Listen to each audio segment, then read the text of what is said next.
श्री राम। हर हर महादेव। नमो बुद्धाय। मैं आजकल देख रहा हूँ बुद्ध की आड़ में समाज में बहुत सी असमानताएं फैलाई जा रही हैं। साथ ही बहुत से भ्रम, जातिवाद आदि करके लोगों को टारगेट किया जा रहा है। देवी देवताओं, महापुरुषों को गाली दी जा रही है, अभद्र टिप्पणी की जा रही है। मैं आप लोगों से यह प्रश्न करता हूँ, क्या बुद्ध से पहले कोई दुनिया नहीं थी? क्या मानव नहीं था? सभ्यताएं नहीं थीं? या बुद्ध क्या यूं ही ऊपर से ऐसे ही प्रकट हो गए? बुद्ध से पहले मानव नहीं था? था ना, सभ्यताएं भी थीं। जब बुद्ध पैदा हुए उस समय राज्य थे, विकास हो चुका था। मानव जो जंगल की जिंदगी है वहाँ से आकर राज्य और नगरों में बन चुका था, तब राजा होने लगे थे। इससे यह सिद्ध होता है कि उससे पहले सभ्यताएं थीं, राज्य थे, नगर थे। यह बात तो सभी को मानना ही पड़ेगा। बुद्ध का जीवन और शिक्षाएं बहुत अच्छी हैं और बुद्ध भी मेरे ही वंशज हैं। श्री राम आदि ये भी मेरे ही वंशज हैं। इसलिए मैं इन लोगों में भेदभाव कैसे कर सकता हूँ और एक दूसरे को अपमानित कैसे कर सकता हूँ? यह बात अलग है कि समाज में, ग्रंथों में बहुत सी त्रुटियाँ, भेदभाव उत्पन्न किए गए हैं और जिस प्रकार से प्रदर्शित किया गया है उस प्रकार से नहीं है, यह होना संभव नहीं है। और सी काल्पनिक बातें हैं जो जुड़ी हुई हैं, लेकिन पूरी तरह से अन्य लोगों को नकारना या उन्हें गाली देना यह सही नहीं है। इससे समाज में असमानताएं उत्पन्न होती हैं, लड़ाई, युद्ध आदि होने की संभावना रहती है। वहीं एक दूसरे पर लोग अत्याचार भी करते हैं छोटी छोटी बातों को लेकर। इसलिए समाज में संशोधन करना चाहिए, विचारों में बदलाव करना चाहिए और या इस पर विचार करना चाहिए कि यह ऐसा हो सकता है या नहीं हो सकता है। और बिना फालतू की बातें करके, किसी को भी टारगेट ना करके, अभद्र टिप्पणियाँ आदि ना करके विकास पे बल देना चाहिए, शिक्षा पर बल देना चाहिए और जो भी गलतियाँ शास्त्रों आदि कहीं भी है उन पर सुधार में सभी लोगों को बल देना चाहिए और विचार करना चाहिए या ऐसे नहीं ऐसे हो सकता है। जैसे कि मैं अपने पूर्वजों के बारे में अगर बात करूं, जैसे मेरे माना जाता है कि मनुष्य ही सब कुछ, सभी की जितनी भी जातियां हैं आज बाण बने हुए हैं वहीं से सब अपना लेते हैं। भले ही कई जगह ग्रंथों में यहाँ लिखा है कि क्षत्रिय वत्स स्थल से पैदा हुआ, ब्राह्मण जो है खोपड़ी से पैदा हुआ है, मुँह से, और वैश्य पेट से पैदा हुआ है, शूद्र जो है पैरों से पैदा हुआ। ऐसा कुछ नहीं है। कोई भी विराट पुरुष से पैदा नहीं हुआ है, सभी अपनी अपनी माँ के गर्भ से पैदा हुए हैं और सभी मनु की संतानें हैं। जो मनु शत्रुपा है, स्वयंभु मनु। स्वयंभु मनु का अर्थ होता है, स्वयंभु का अर्थ होता है जो स्वयं इस प्रकृति से प्रकट हुआ हो। मनु का अर्थ है मानव, यानी कि स्वयं प्रकट हुआ प्रकृति से, एवोल्यूशन के द्वारा धीरे धीरे जो मानव प्रकट हुआ उसे ही स्वयंभु मनु कहते हैं। चाहे वो ब्राह्मण हो, क्षत्रिय हो, वैश्य हो, शूद्र हो, कोई भी हो, जब अपनी पीढ़ियों का, अपने पूर्वजों का जब वो गणना करता है और शास्त्रों से लेता है तो यही पाता है कि वो मनु की ही संतान है। चाहे वो ब्राह्मण हो, क्षत्रिय हो, वैश्य हो, शूद्र हो, वहाँ पर यह कभी कहीं नहीं आता है कि विराट पुरुष या विराट भगवान से जो है ब्राह्मण पैदा हुआ है। उसका अर्थ अलग है। जैसे हम अगर माने, इस तरह मानना चाहिए व्यक्तियों की कि सभी उस पार ब्रह्म परमात्मा विराट पुरुष या विराट भगवान की संतानें हैं। साथ ही जो ब्राह्मण है वो अपने मुख और बुद्धि का इस्तेमाल करता है और समाज का मार्गदर्शन भी करता है। उसका कार्य सभी मुख और दिमाग से है, इसलिए उसे मुख से पैदा हुआ कहा जाता है। ब्राह्मण कोई पैरों से थोड़ी ना पैदा हो जाएगा, पेट से थोड़ी ना पैदा हो जाएगा, क्योंकि वो अपना दिमाग से उपयोग करेगा और मुंह के द्वारा ही शिक्षा देता है, और मुंह और कान के द्वारा ये ऊपर का भाग है, इससे ही शिक्षा देता और ग्रहण करता है, इसलिए उसे मुख से पैदा या खोपड़ी आदि से पैदा कहा जाता है। लेकिन इसका मतलब यह नहीं कि कोई भी खोपड़ी से पैदा हो सकता है, यह सब गलत धारणाएं हैं।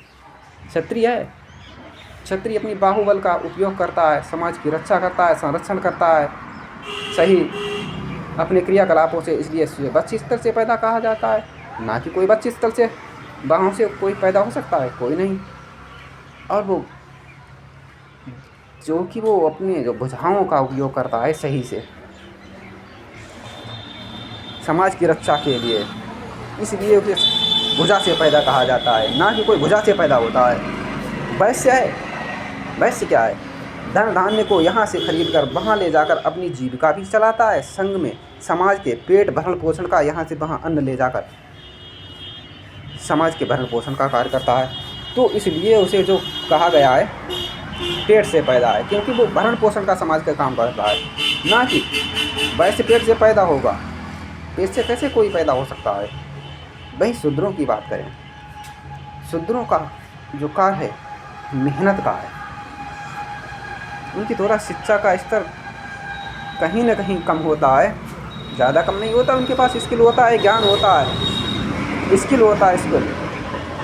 वहीं शास्त्रों में यह भी कहा गया है, आप देखेंगे भविष्य पुराण में वहाँ पर लिखा है, शूद्र वह है जो केवल श्रवण और देखने मात्र से ज्ञान को प्राप्त कर ले, उसे शूद्र कहा जाता है। इससे यह पता लगता है कि शूद्र का ज्ञान इन सभी से ज़्यादा श्रेष्ठ है, लेकिन उसका कार्य जो है वो मेहनत का है, उसके पास स्किल है, वो समाज के संचालन का कार्य करता है। पाद से पैदा हुआ क्यों कहा जाता है? क्योंकि शूद्र अपना कार्य ना करे तो ऊपर वाले अपना कार्य नहीं कर सकते। तीनों बात, क्षत्रिय वैश्य शूद्र, क्षत्रिय वैश्य और ब्राह्मण, उनका भोजन रुक जाएगा, जीवन यापन का साधन रुक जाएगा। आज की बात छोड़ दीजिए, आजकल तो सभी कार्य करते हैं, लेकिन अगर वर्ण व्यवस्था के हिसाब से बात करें तो शूद्र जो है वो सभी के भरण पोषण और सभी की सहायता करने का काम सभी के लिए योगदान प्रदान करता है। नहीं तो ऊपर वाले तीन वर्ण हैं, अगर वर्ण हिसाब से चलें तो उनको भोजन नहीं मिल सकता है, उन्हें बहुत असमानताएं होंगी। इसलिए जो शूद्र जो है सभी के पैर है, यानी कि जड़ है, ऊपर के तीन वर्णों का जड़ है, क्योंकि उनके लिए वो कार्य करता है, उस पर थोप नहीं सकते, वो भी एक मानव है। लेकिन आप वर्ण व्यवस्था का सही से इस्तेमाल करते हैं तो सभी का कहीं ना कहीं उनसे धंधा भी जुड़ा है, व्यवसाय भी जुड़ा है, और सभी के फर्ज भी है अलग अलग। लेकिन अगर आप यह मानते हैं कि मैं छोटा हूँ, मैं बड़ा हूँ, मैं श्रेष्ठ करूँ, जो पैर से पैदा हुआ शूद्र है मैं उस पर अत्याचार करूँ, उनका शोषण करूँ, तो ये समानताएं होंगी और समाज में द्वंद्व होगा। समाज को ज़्यादा समय तक मूर्ख नहीं बना सकते। तो शूद्र जो है, मैं यहाँ नहीं कहता शूद्र ज़्यादा विशेषकर है, सभी समान है, लेकिन शूद्र सभी की जड़ है, मूल है, पैर है, जिसपे ऊपर के तीन पैर खड़े होते हैं, यानी कि पार ब्रह्म परमात्मा का जो पैर है, पैर का, और सभी उस पार ब्रह्म परमात्मा की संतानें हैं, ऊर्जा उसकी ऊर्जा से ही उत्पन्न हुए हैं। वहीं अगर सूर्य की बात करें, लोग कहते हैं सूर्य से पैदा हुए, तो सूर्य की ऊर्जा से सभी मनुष्य पूरी संसार चलता है, सूर्य के बिना जीवन संभव नहीं। अगर सूर्य ना हो तो यह संसार चराचर जगत नहीं रह सकता, बर्फ बन जाएगा। तो सभी सूर्य की तो संतानें हैं, वो भी कहते हैं उनके प्रकाश से, ना कि सूर्य से कोई उत्पन्न हो सकता है। वहीं सूर्यवंशियों के हम लोगों को कहा जाता है, मैं कुछ बार समाज से आता हूँ कि मैं सूर्यवंशी हूँ। सूर्यवंशी का मतलब है वह DNA जो सूर्य संश्लेषण से प्रभाव से इस जगत में मानव उत्पन्न हुआ है वहाँ से आया है। और वहीं एक दूसरी और भी बात है, सौरवंश को भी सूर्यवंश कहा गया है। सौर और सूर्य का अर्थ एक ही होता है। तो जो है अब वंश होकर या कहीं न कहीं समय के हिसाब से सौरवंश को सूर्यवंश कह दिया गया, क्योंकि हम लोगों ने समाज की रक्षा के लिए वीरता का परिचय दिया है और समाज का संरक्षण मार्गदर्शन हर समय किया है सभी युगों में। इसलिए भी सौरवंशी कहा जाता था कि सौर्य का परिचय दिया, सौर्य के चलते चलते कि सूर्यवंशी हो गए। मैं आप लोगों को बता दूं, जैसे कि किताबों में लिखा है, जो श्री राम जी हैं, लोग कह देते हैं वो खीर से पैदा हो गए, वही लव कुश को कह देते हैं लोग घास से पैदा हो गए। कहीं ना कहीं इसमें काल्पनिकताएं तो हैं, काल्पनिकताएं हैं या समझ की त्रुटियाँ भी हैं। जैसे कि हमारे शास्त्रों में 16 संस्कार होते हैं, तो हो सकता है ऐसा हुआ हो कि प्रथम जो संस्कार है गर्भ संस्कार, गर्भाधान जिसे कहते हैं, उसे कराने से पहले महाराजा दशरथ जिसने कहते हैं, और उन्हें नेमी भी कहा जाता है, महाराज दशरथ जो हैं उन्होंने 10 दिशाओं में युद्ध किया था, इसलिए जो है उन्हें दशरथ की उपाधि दी गई। वैसे उनका पहले नाम माना जाता है कि उनका नाम महाराजा नेमी था, और नेम का जो है नाम ही दशरथ पड़ा है। उन्होंने गर्भाधान जो संस्कार होता है उसके लिए हवन यज्ञ किया हो, और ऐसा होता है कि उस हवन पर खीर भी बनाई जाती है जो प्रसाद के रूप में दंपतियों को खिलाई जाती है और कुछ लोगों को भी वितरण की जाती है, ऐसा हुआ हो। लेकिन अगर यह कह दे कोई कि केवल खीर से ही राम और उनके भाइयों को जन्म हो गया, तो यह गलत है। मैं इसे नहीं मानता। मैं राम का वंशज होने के नाते भी मैं यह बिल्कुल भी नहीं मानता कि केवल खीर के प्रभाव से ही या खीर से ही राम लक्ष्मण आदि सभी भाइयों का जन्म हुआ है। वहीं मैं लव कुश के बारे में अगर बात करूं, लव कुश के बारे में कहते हैं लोग, वो कुश जो है कुश से पैदा हो गए। उन्हें वाल्मीकि ने, वो सीता जी चली गई पानी भरने, वो उन्हें फलाना ढिकाना कर दिया, घास से बना दिए कुश से, तो उनका नाम कुश पड़ गया। ऐसा कुछ नहीं है। मैं इस बातों को नहीं मानता हूँ। मैं इस तरह मानता हूँ कि श्री राम के जो बेटे हैं उनका सबका जन्म जो है घर पे हुआ है। वहीं कई लोगों ने यह भी दावा किया है, जो आखिरी का कांड है रामायण में अलग से काल्पनिक जोड़ा गया है, शंभुक का वध है, और जो है जैसे वो उनका युद्ध हुआ, घोड़ा पकड़ लिया, और कुछ जो है घास से पैदा हो गए हैं, ऐसा लोगों ने और लोग भी दावा करते हैं। और मैं भी, मेरा भी यह विचार है, जहाँ तक मैंने मंथन किया है तो मैंने पाया है तो कुश और लव जो है घर पर ही पैदा हुए, जुड़वा बालक हुए थे। वहीं शिक्षा के लिए मैं मान सकता हूँ कि वो वाल्मीकि जी के पास गए हों। जैसे कि बालक बड़े हो जाते हैं तो गुरुकुल में शिक्षा के लिए जाते हैं, वहाँ पर गए हों, ठीक है। वैसे घोड़ा पकड़ने का जो है सिद्धांत, उसको भी मैं मान सकता हूँ, क्योंकि वो जंगल में गए हों, उस समय उन्होंने पिता ने अश्वमेध यज्ञ किया हो, उन्हें पता ना हो कि घोड़ा जो है किसका है, उन्होंने पकड़ लिया हो। पहले जैसे शिक्षा के लिए जब जाते थे बच्चे, तो सालों सालों के लिए जाते थे गुरुकुल में, ना कि आज की तरह स्कूलों में गए और आ गए, ऐसा नहीं होता था। तो मैं अगर लव और कुश की बात कहूँ तो वो ऐसे नहीं पैदा हुए जैसे कि शास्त्रों में बताया गया है, और जैसे लोग मान रहे हैं, जैसे भ्रामकवादी हैं, और उसे मानना भी नहीं चाहिए। काल्पनिकता को भी दर्शाता है, साथ साथ विचार करने पर भी हम लोगों को मजबूर करता है। क्या ऐसा होना संभव है? तो कैसे हम मान सकते हैं?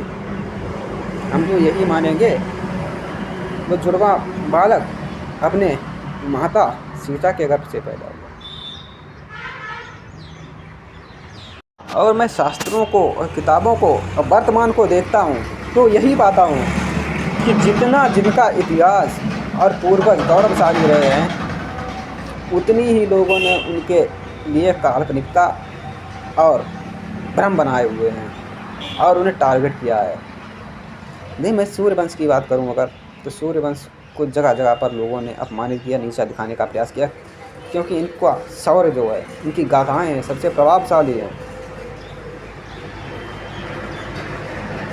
इसलिए लोगों ने इन्हें अपमानित भी किया है और बहुत ही ज़्यादा मात्रा में टारगेट किया है, जिससे कि ये लोग ऊपर ना उठ सकें और इन्हें ट्रोल किया जाए, समाज से अपमान मिलता रहे। वहीं अगर मैं दूसरे वंश की बात करूँ, चंद्रवंश में आता है, जो कि यदुवंश। यदुवंश का भी प्रभावशाली इतिहास रहा है और बहुत बड़े बड़े महाराजा हुए हैं और प्रसिद्ध हुए हैं। वहीं अगर मैं श्री कृष्ण जी की बात करूं, उन्होंने ज्ञान का परिचय दिया, उन्होंने शिक्षा दी, कर्मयोग सिखाया लोगों को, और उन्हें वहीं लोगों ने उसका उल्टा बना दिया। क्या किया लोगों ने? लोगों ने उन्हें चोर बना दिया, दुर्व्यवहार करने वाला, बलात्कारी, और उन्हें स्त्रियों से छेड़खानी करने वाला चोर आज करेक्टर बना दिया। जितना बढ़िया उन्होंने ज्ञान प्रदान किया समाज को, उसी प्रकार से विपरीत बना दिया। और यही इसी प्रकार का जो है सूर्यवंश के अगेंस्ट हुआ है। जितना जिसका इतिहास और पूर्वज प्रभावशाली, उतनी उनको लोगों को टारगेट करके बदनाम किया गया है। यह बात तो सर्वविदित है, लोग विचार कर नहीं रहे हैं।